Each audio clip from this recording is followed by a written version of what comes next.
On a lonely mountain, a remote castle, perched between heaven and earth. A forgotten culture, an outlawed faith, purged in flame, erased from history.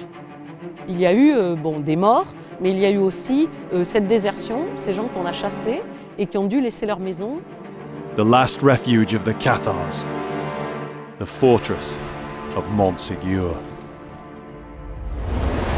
The medieval world, the 5th to the 15th century. Tim Sutherland is one of Britain's most experienced archaeologists. He and a team of specialists try to understand medieval life by exploring the realm of the medieval dead.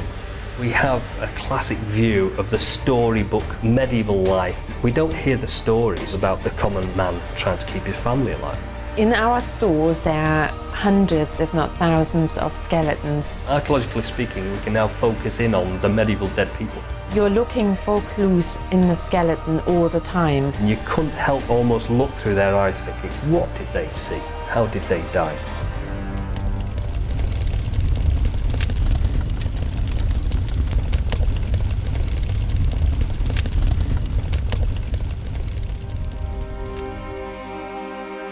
The Midi-Pyrenees, the southernmost limit of France.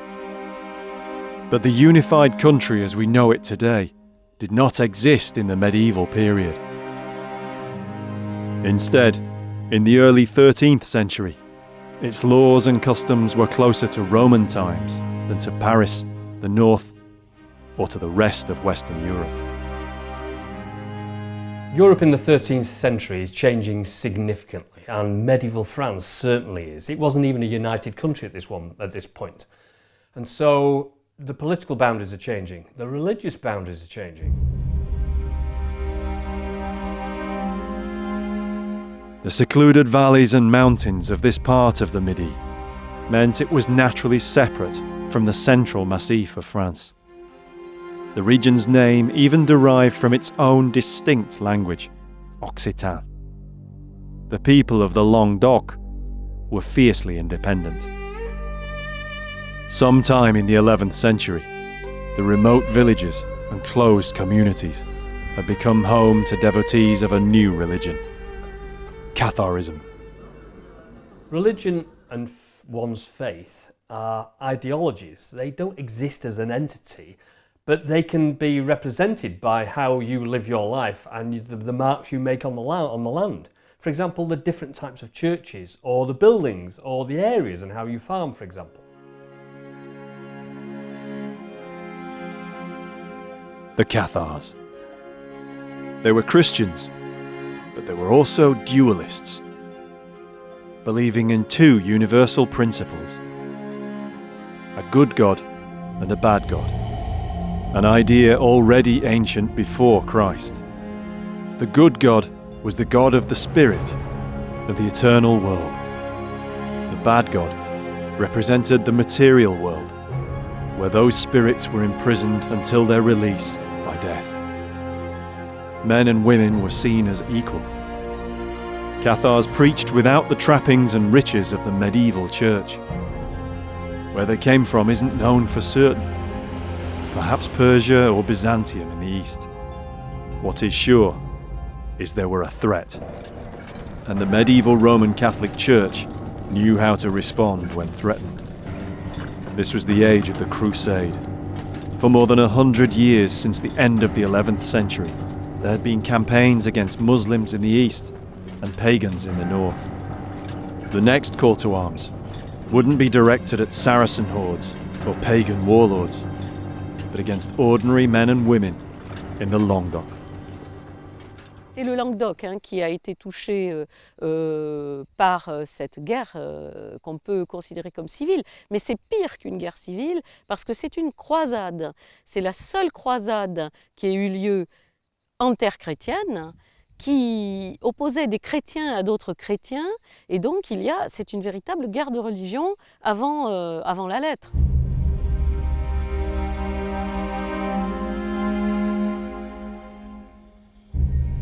When you consider it as a crusade against your own people, then that must have been traumatic at every level. Because of course, you could have a different doctrine to your family or friends or locals. And of course, it's easy to ostracise somebody locally, just throw them out of the village. But when it becomes a huge area of the south of France, then of course it takes up a national interest. In 1209, an army largely of northern French was led by Simon de Montfort into the Languedoc, bent on exterminating the heretic Cathars. It became known as the Albigensian Crusade. Castles were sieged, villages sacked. Some Cathars had the chance to recant. Most were burned alive as heretics. At Béziers, the whole town was destroyed, and its entire population of more than 15,000 people massacred, whether they were Cathar or not. The Crusaders then attacked the major city of the region, Carcassonne. It's one of the icons of the medieval age. Though it was heavily restored in the 19th century, it's still one of the most beautiful walled cities in Europe.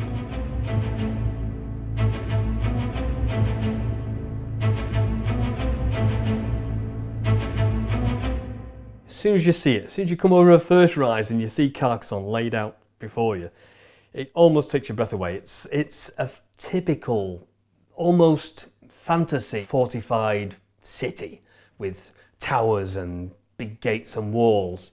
And it's magical, it really is a beautiful place.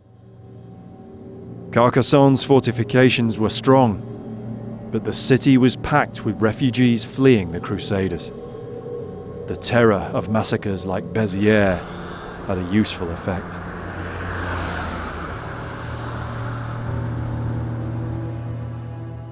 Surrounded, and with its water supply cut off, Carcassonne surrendered. The inhabitants, who couldn't all have been Cathars, were forced to walk naked out of the city gates. Carcassonne is a major attraction in France today. Like many other places throughout the Languedoc, it's associated with the Cathars, the fascination for whom brings many visitors each year. And yet, the castles that remain to be seen aren't truly Cathar castles. The irony is that when we look on top of these mountains and we see these beautiful castles all dotted all around the countryside, what we're seeing is not the Cathars and the Cathar castles, we're seeing the later medieval Crusader castles. These are the people that dominated, subdued the Cathars and wiped them out. French archaeologists are now researching what remains from the time of the Cathars. Marie-Elise Gardel has led a team at one site for more than 3 decades.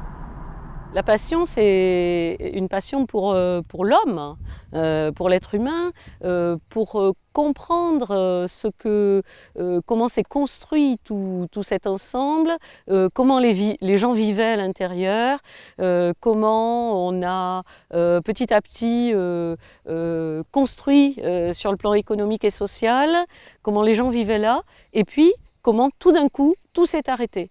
Tout s'est arrêté à cause d'une guerre, la croisade albigeoise. But this crusade was like no other. It pitted countrymen, even families, against one another. Des événements terribles parce qu'effectivement traumatisants. Les gens étaient obligés de se dénoncer entre eux, de dénoncer leur mère, leur père.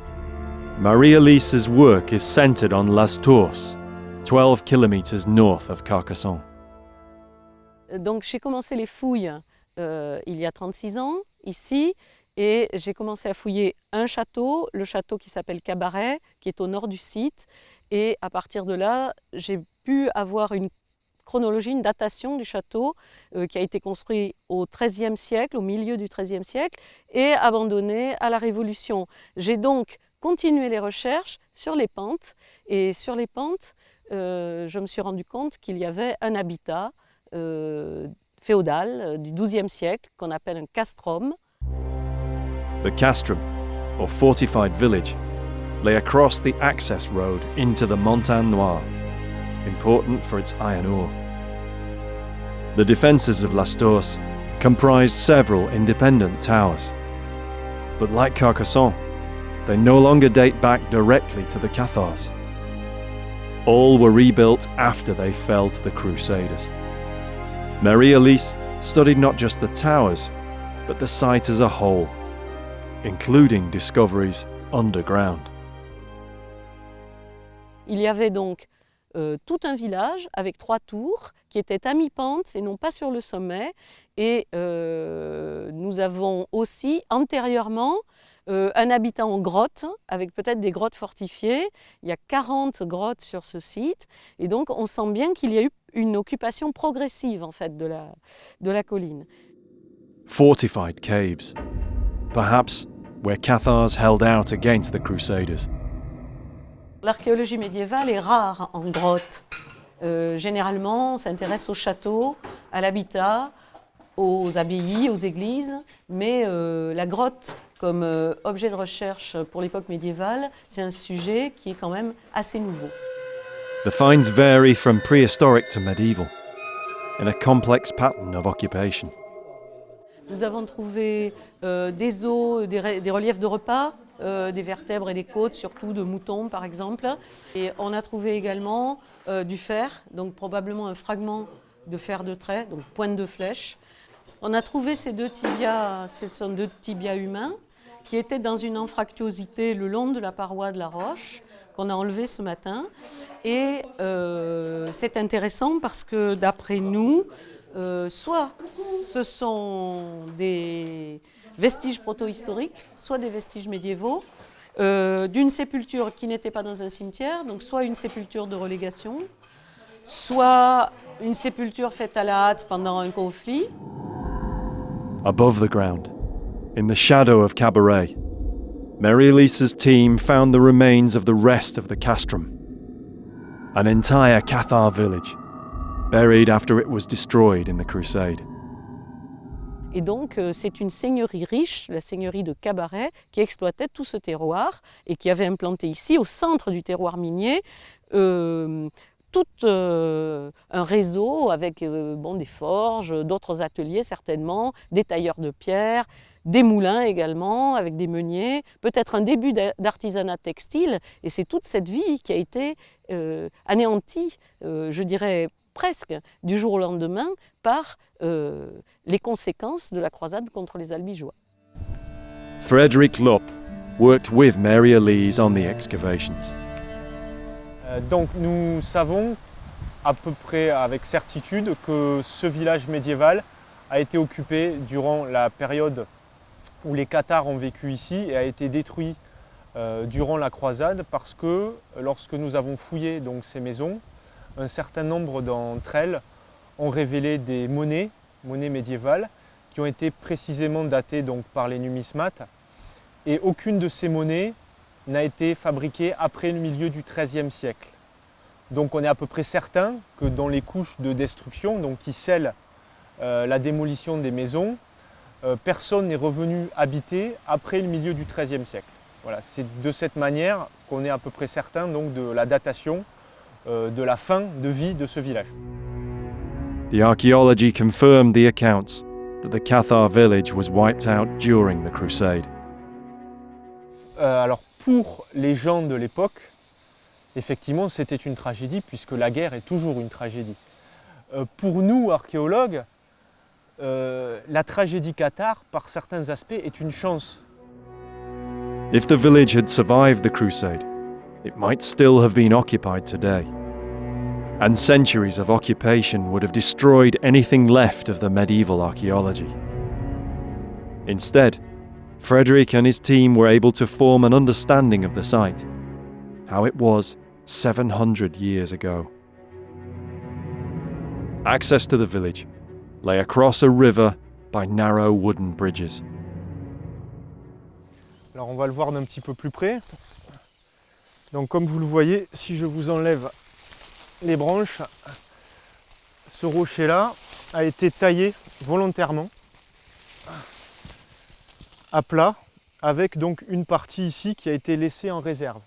Alors on s'est posé la question de savoir pourquoi, et en réfléchissant, on a très certainement compris qu'une passerelle en bois, donc un pont de bois, franchissait le ruisseau à ce niveau-là, venait s'appuyer sur la partie aplanie, et que pour éviter justement les risques avec les crues du ruisseau et la montée des eaux, qui emportent ou détruisent quelquefois des ponts, ils ont décidé volontairement de laisser cette partie rocheuse pour retenir le pont en bois, et pour ne pas qu'il soit emporté par l'eau.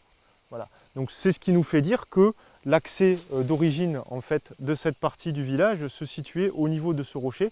Et le mur que vous avez derrière au second plan, qui est un mur en pierre sèche, qui n'est pas de mortier, ce n'est pas un mur du Moyen-Âge, il a été construit à l'époque moderne ou contemporaine. Et donc on suppose que l'accès au village montait en fait par cette terrasse-là, hein, et ensuite se perd sous la végétation, puisque cette zone-là n'a pas été fouillée. Donc ici, on se trouve donc dans la partie nord du village médiéval de Cabaret. Donc cet espace a été fouillé dans les années 1990. Et on suppose donc ici on avait une cour, c'est-à-dire un espace ouvert, puisqu'on a retrouvé donc des zones de dépotoir, c'est-à-dire des endroits où les gens jetaient donc leurs déchets, puisqu'au Moyen-Âge on n'avait pas véritablement de poubelles. Contrairement à ces deux espaces de part et d'autre qui ont été interprétés comme des maisons. There were also clues about how the village met its end. It was neither destroyed during fighting, nor put to the torch like Béziers. Dans une maison, on a retrouvé un chandelier en bronze, qui est un objet très rare, qui est très finement travaillé et ouvragé. On n'en a retrouvé qu'un seul. C'est un objet certainement très cher qu'on ne laisserait pas chez soi si on pouvait partir tranquillement. Donc il y a autant d'indices qui nous font penser que les gens ici ont été chassés. Alors ils n'ont pas été tués sur place, les maisons n'ont pas été incendiées, on n'a pas mis le feu, puisqu'on n'a retrouvé aucune trace d'incendie dans ces maisons, on les a cassées méthodiquement à la main. Certainement ça a pris plusieurs mois, peut-être plusieurs années. Et donc les gens ont été déplacés, on ne sait pas où, puisque les textes ne nous disent pas clairement où on a amené ces gens. Après non, ils n'ont pas été tués sur place et les maisons n'ont pas été incendiées. Mais on a vraiment beaucoup d'indices qui nous laissent penser à un départ très rapide et précipité pour que le village soit détruit. This was clinical, premeditated, depopulation. Yet for all the differences between Cathar and Catholic in ideology, Mary-Elise found that after 7 centuries in the ground, there's little to separate them in archaeology. L'archéologie cathare n'existe pas. On n'a pas pu, à travers l'archéologie, détecter de différence entre les cathares et les autres, entre les hérétiques et ceux qui pratiquaient la religion orthodoxe. Donc on n'a pas de différence visible. Quand nous fouillons le cimetière qui se trouve au sud du site, donc un peu en marge du village, on voit effectivement des sépultures qui sont orientées vers l'est, à nos yeux, séparer les cathares des autres. But for Cathars who were caught by the Crusaders and who refused to return to Roman Catholicism, there were no burials, only ashes.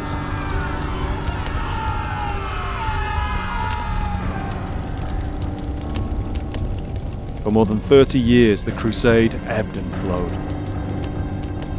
One by one, the remote fortresses of the Languedoc fell.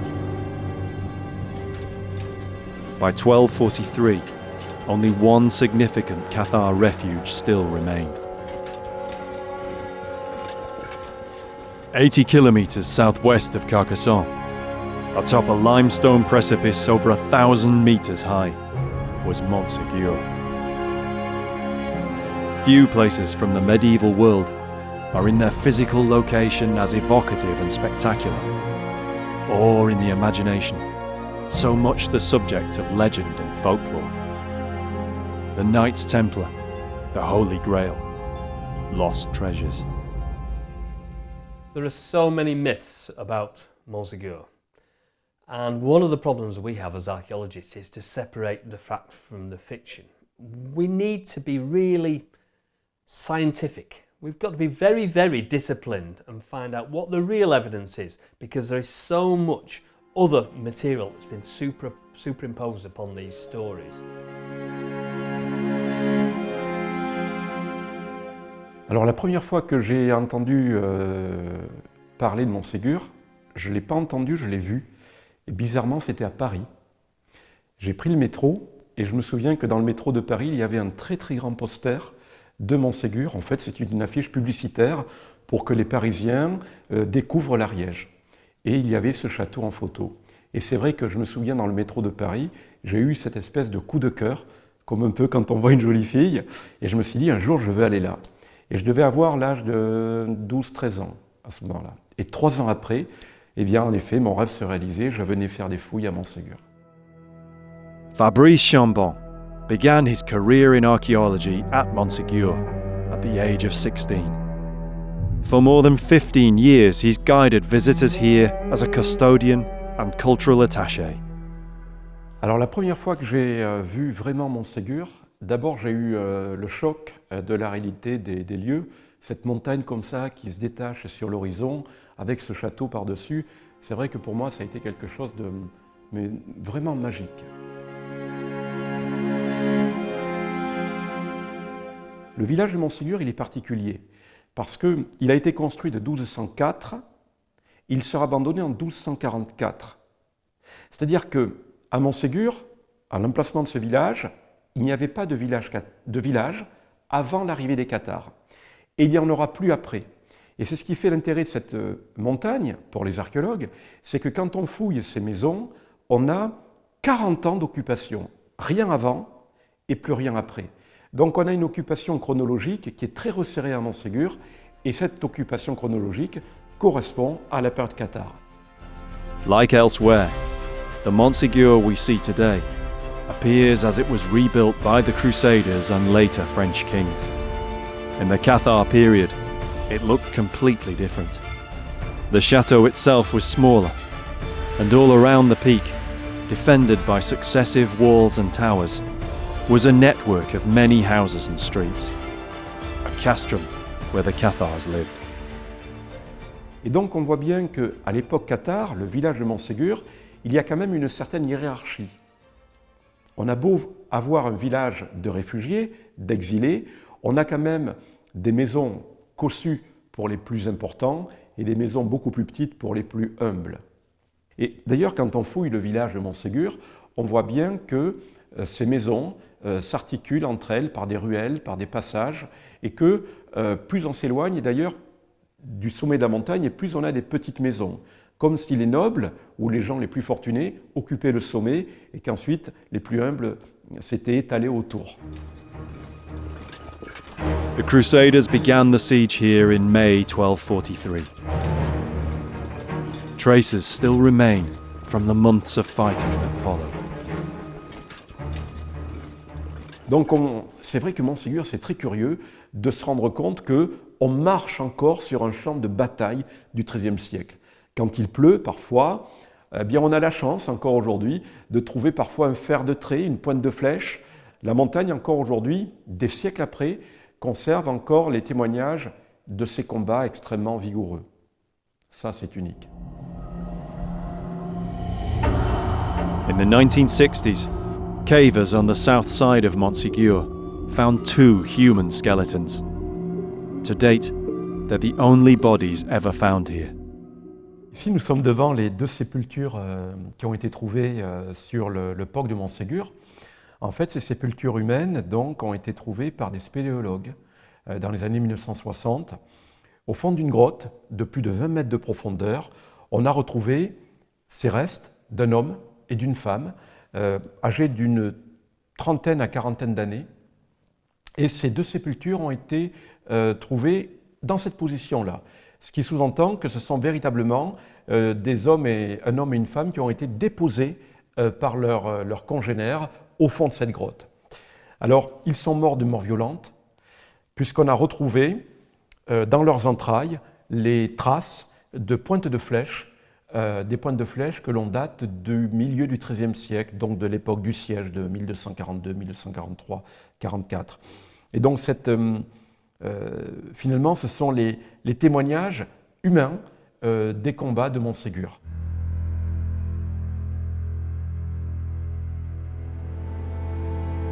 The man and woman were both killed at some point during the siege, deliberately placed deep in the cave. It was their discovery that inspired one archaeologist to come to this remote site in the Languedoc. But André Český had little idea that he would spend his entire career researching Montségur.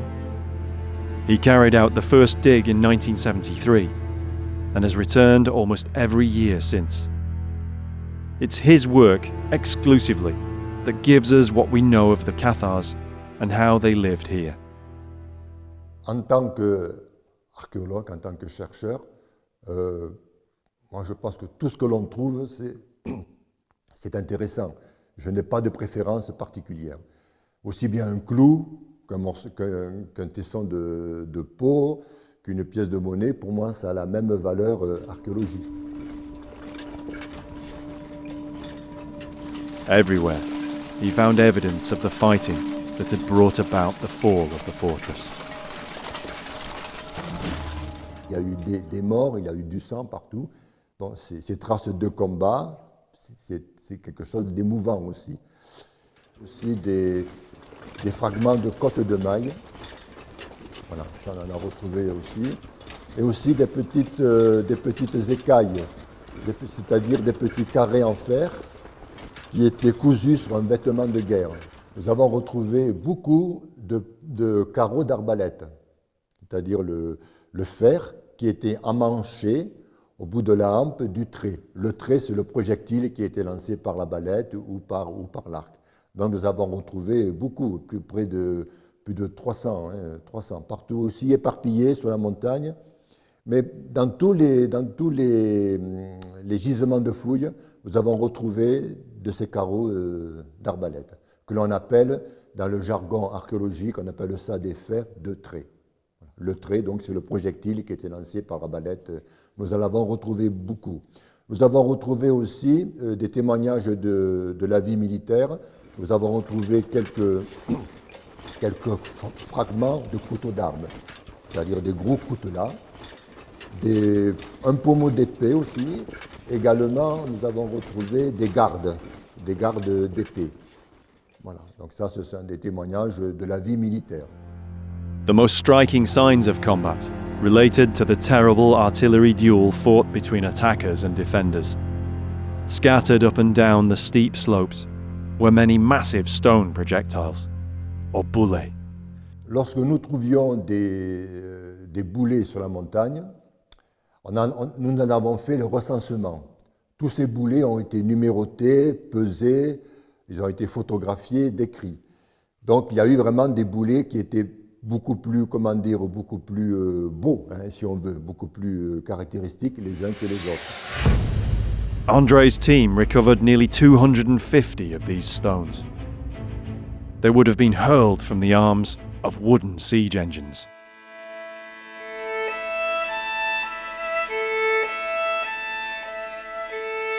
Lorsque nous avons fait nos prospections sur la pente est de la montagne, c'est-à-dire la grande pente qui va vers l'est et qui est très boisée, nous avons retrouvé énormément de boulets qui sont disséminés sur la montagne. The larger stones, thrown by trebuchet siege engines, were used by the Crusader attackers, whose main aim was to destroy the walls, defences, or other buildings. Smaller projectiles were probably from the defenders' war engines. Known as Perrier, they would have thrown nets of these smaller stones, like grape shot from a cannon, aimed down from the defences at Crusader personnel. Le boulet il tombe, mais ensuite il est revenu. Et durant le 19e siècle et même au début du 20e siècle, il y a eu des personnes, nous le savons par certains textes, il y a eu des personnes qui se sont promenées sur la montagne et certains donc se sont amusés à faire rouler les boulets, d'autres au début du 20e siècle à les réunir pour faire des photos. Recovering the larger stones from where they lay was a difficult prospect, until help appeared in the form of 11e Brigade Parachutistes, French Army paratroopers. Heureusement, lors d'une promenade un dimanche matin, j'étais monté là-haut sur le site. Et bon, je me promenais, je profitais du lever du soleil. Et j'ai rencontré un sergent parachutiste, un adjudant parachutiste, pardon, avec lequel j'ai tenu conversation. On a parlé de choses et d'autres. On a parlé bien sûr des combats qui se sont déroulés sur la montagne. Et je lui fais part de notre difficulté à essayer de ramener ce gros boulet qui faisait 96-97 kilos. Et lui m'a proposé, bien aimablement, il m'a proposé donc les services d'une douzaine de soldats du premier régiment de chasseurs parachutistes de Pamiers. En même temps, ça leur faisait évidemment un entraînement sportif voilà, pour ces soldats. Donc nous avons pris rendez-vous, on s'est parlé longuement au téléphone. Et un mercredi, donc, ils sont venus, après avoir pris rendez-vous, ils sont venus, ils ont stationné au parking, ils sont venus à 12 et ils nous ont aidés à ramener ce gros boulet. Voilà. Donc ici, vous voyez donc, le boulet qu'ils ont mis sur un brancard. Donc il y avait à peu près 6 hommes devant, 6 hommes derrière, et sans s'arrêter, ils ont continuellement monté sans s'arrêter une seule fois, comme une sorte de chenille. 2 étaient devant, 2 passaient derrière, au fur et à mesure, comme ça. Et ils ont ramené ce boulet. On a fait une petite halte à l'intérieur de l'enceinte du château. Voilà, on a pris une bonne bière pour fêter un peu l'événement. Et ensuite, nous l'avons ramené au musée de Montségur. From the distribution of the stones, André believes they're the remains of the final stage in the siege, when the Crusaders had worked their way close enough to shoot over the defences at the Cathar houses directly. En mars 1244, ou vers la fin février 1244, nous savons que les croisés donc, avaient monté des machines de guerre pour bombarder le village de Cathar. By then, it was only a matter of time. The Cathars couldn't hold on against such firepower. Mais je pense que oui, enfin, l'histoire des Cathars illustre parfaitement l'intolérance qui a toujours régné et qui régnera encore. On le voit encore de nos jours. Et malheureusement, pour essayer de vaincre cette intolérance, on est obligé encore de se battre, quoi. Et ça, c'est pas normal. Il faut accepter les différences de l'autre, même si ça ne fait pas toujours plaisir, mais tant que ça ne nous fait pas du mal, eh bien, on accepte les différences des autres. Voilà. Et Montségur illustre parfaitement le pouvoir d'un État intolérant.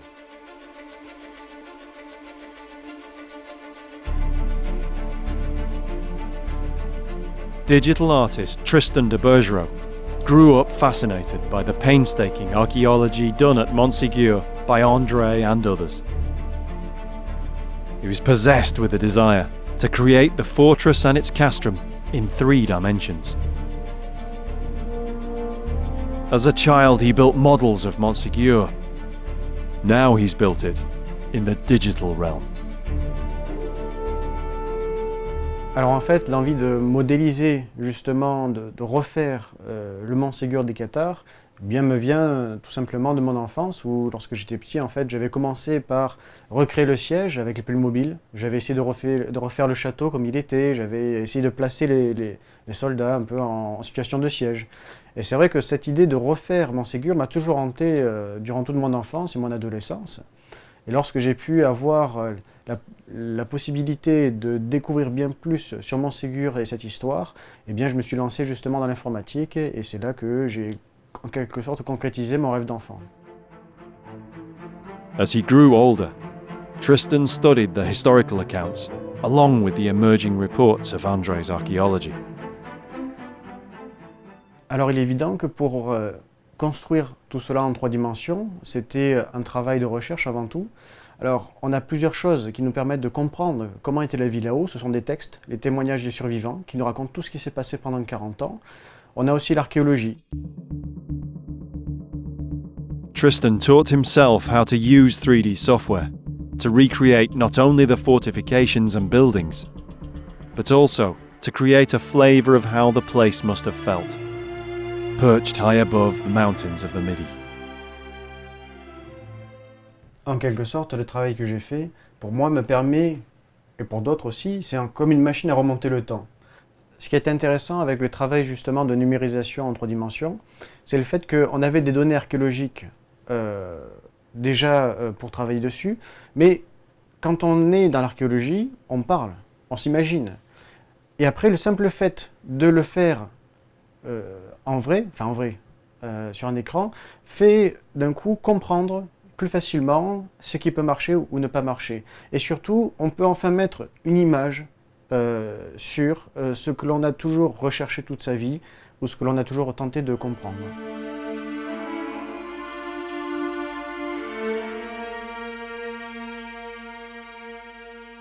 Alors en fait, le processus pour pouvoir passer du plan à l'archéologie en 3 dimensions, eh bien, il faut d'abord utiliser les relevés qui ont été faits.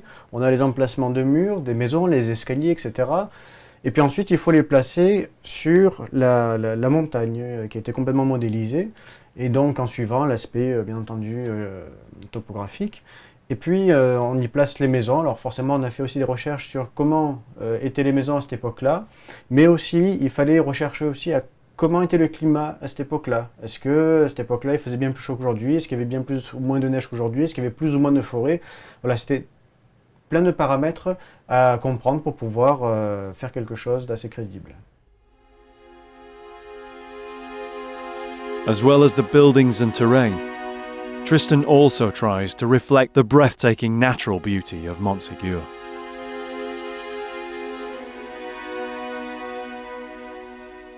Ce qui fait qu'un jour j'ai voulu recréer une scène comme celle-ci, c'est parce que j'ai assisté à une mer de nuages du haut du château un jour, et c'est à peu près les mêmes conditions climatiques, les mêmes conditions de lumière. Et j'avais tellement été époustouflé de voir cette beauté du paysage et cette lumière qui inondait les nuages, d'être complètement isolé, perdu en haut entre ciel et terre, que j'ai voulu un jour le recréer en 3 dimensions, mais surtout le recréer à l'époque des Cathares, non pas moi, le château que j'ai vu. Recreating the world of the Cathars has led him to consider the story of the individuals who lived through those troubled times. Pour moi, le sacrifice qu'ont fait les Cathares, il ne faut surtout pas le comparer, par exemple, aux kamikazes d'aujourd'hui. On est loin de là, puisque les Cathares, lorsqu'ils se jettent dans le feu, eh bien, ils ne tuent qu'eux-mêmes, ils n'emportent personne avec eux. Voilà. Et cette foi inébranlable qui fait qu'ils vont faire le saut dans le feu, c'est en quelque sorte, je dirais, une affaire pas que religieuse, une affaire à la fois spirituelle, philosophique, mais aussi c'est un choix que l'on fait, soit on choisit de partir, de monter au ciel rapidement. Ce qui est intéressant chez les Cathares, eh bien, surtout ce qui m'a beaucoup appris, ce qui m'a marqué chez les Cathares, eh bien, c'est cette volonté de vouloir vivre dans un monde qui en fait n'est pas le leur. C'est-à-dire, nous sommes en enfer ici. Et comme nous sommes en enfer, eh bien, on doit vivre avec ça et attendre le moment de notre mort, où après une longue vie passée à essayer de purifier en quelque sorte son âme, du moins de l'alléger de nos péchés, eh bien, on peut ensuite partir, quitter la terre et laisser ce monde qui est l'enfer. C'est vrai que lorsqu'on est là-haut, l'on assiste à un lever de soleil, un coucher de soleil ou une mer de nuages, eh bien, on a l'impression d'être déconnecté en quelque sorte du monde. On a l'impression d'être perdu quelque part entre la terre et le ciel. Peut-être c'est ça que les Cathares ont peut-être recherché là-haut, en quelque sorte, essayer de se rapprocher un peu de Dieu, mais il y a quelque chose de plus fort encore, je dirais, que l'aspect religieux là-haut. Il y a quelque chose de l'ordre du philosophique, du métaphysique, quelque chose d'insondable en quelque sorte, où chacun met les mots qu'il veut, met les expressions, les émotions qu'il veut, mais toutes les personnes qui montent là-haut vous diront qu'il s'est passé quelque chose de spécial en eux.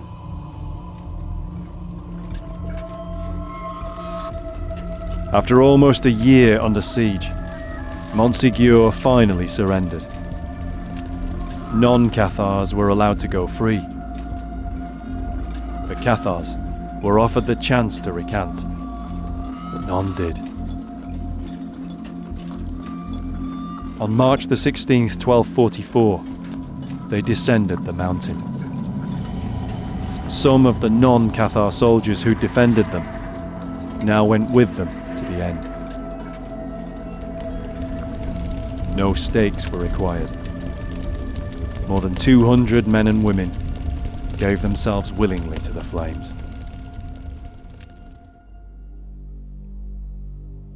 Ce qui est intéressant avec le catharisme, c'est qu'au final, c'est grâce aux vainqueurs, aux inquisiteurs, que l'on sait tout ce qui s'est passé.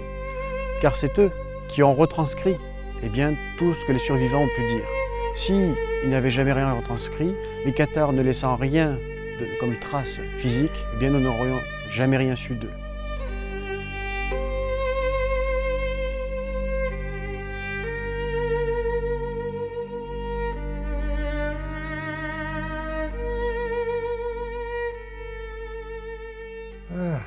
L'histoire de Montségur. C'est une histoire aussi d'une intolérance. Malheureusement, c'est une intolérance. Les personnes qui vivaient là-haut, c'était sûrement les vrais chrétiens, ils se passaient pour être des vrais chrétiens.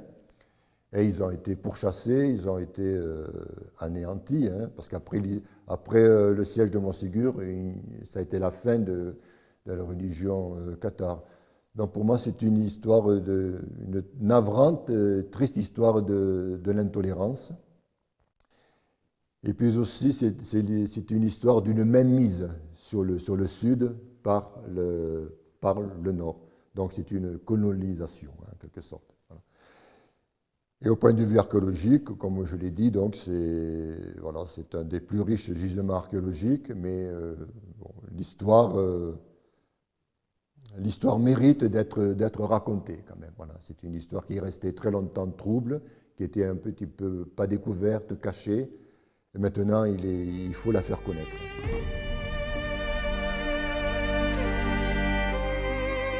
It's difficult to imagine in the medieval period, especially in this part of France in the medieval period, people who are prepared to die for their beliefs. And of course, we're talking about people who would willingly walk into a fire rather than give up those beliefs. Les Cathars eux-mêmes n'avaient pas pour vocation de vouloir laisser un témoignage éternel sur Terre, puisqu'ils voulaient la quitter avant tout.